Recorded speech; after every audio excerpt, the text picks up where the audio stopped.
This commentary is brought to you by the television show The Voice. Have you guys seen it? It's a singing competition that actually focuses on the singing, and it's coming back right after the Super Bowl and then airs every Monday night at 8. And hey, who doesn't want to see Judge Christina Aguilera weekly, am I right?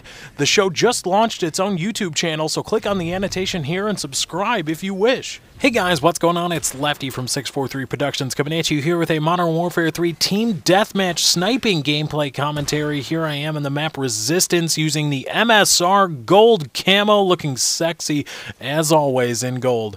This gameplay is part of the Quack Clan Revival Tour coming to a Team Deathmatch server near you. And a quick note, the Quack Clan Revival Tour isn't a joke. I got a few comments from somebody, or from a few people that thought apparently that it was just a joke that I say that randomly and there's really nothing behind it. No, the Quack Clan was the group of players, or few players, that I play with all the time before I got huge into YouTube. Not huge in YouTube. I haven't reached that benchmark yet.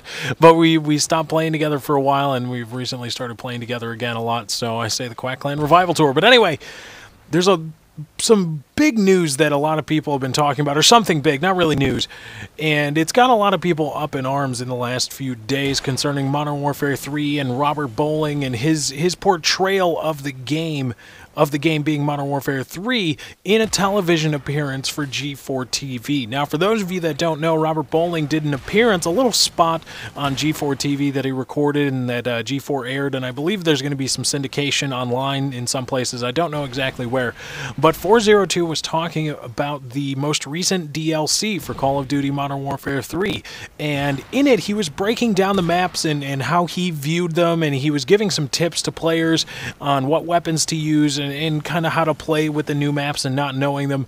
And when he came to Piazza, he did Liberation first. When he came to describe Piazza, he described it as crazy. It was wacky fun and action going everywhere.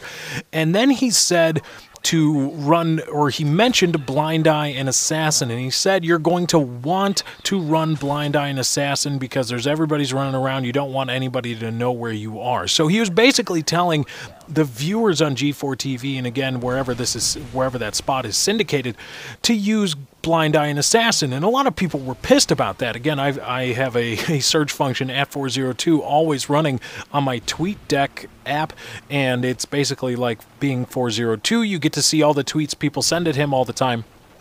And a lot of people were pissed about that and saying Robert Bowling's trolling.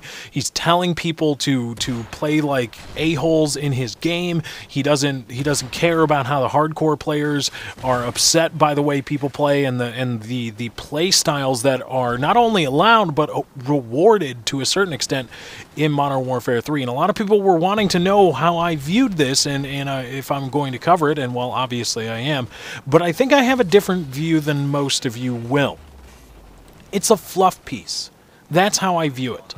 Bowling is the creative strategist for Infinity Ward. He's not a coder. He's not a developer. I don't think he knows the coding language of the video games. I don't think he actually sits in front of a computer and writes the actual code that makes the game work. He's not like that. He's just kind of he's a guy. He's the head. He is the face, really, of Infinity Ward and thus of Modern Warfare 3. And all he's really there to do is to be a mouthpiece. He is there to be a buffer between the developers, the actual guys that write the code and make the decisions, or however it's done over there at Infinity Ward at all, and us and the rest of us, the hardcore gamers or the casual gamers, whatever. He's meant to be a buffer.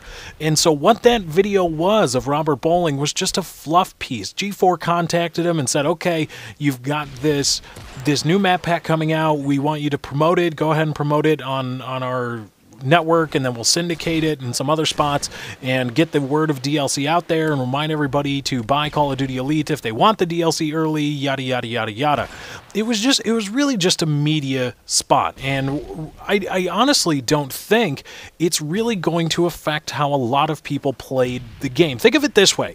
Think about this yourself. Before you comment, before you do anything, think about it this way. If Robert Bowling had said something else, if he had given you another tip that wasn't such a hot topic within the hardcore gaming community, if he had said, oh, well, you want to use the LMGs and run sleight of hand, what would you have said? What would you have done? Would you have taken that tip to heart? Would you say, oh man, well, now I got to get my class ready with my LMG in sleight of hand? I don't think you would have, and I don't think a lot of people are going to follow his advice to the T. Again, it was just really a media fluff piece, and that's how I view it. But anyway, guys, that's my time. I got to get out of here. Thank you for joining. I hope you enjoyed. Be sure to drop a like on this video if you did enjoy. I am out.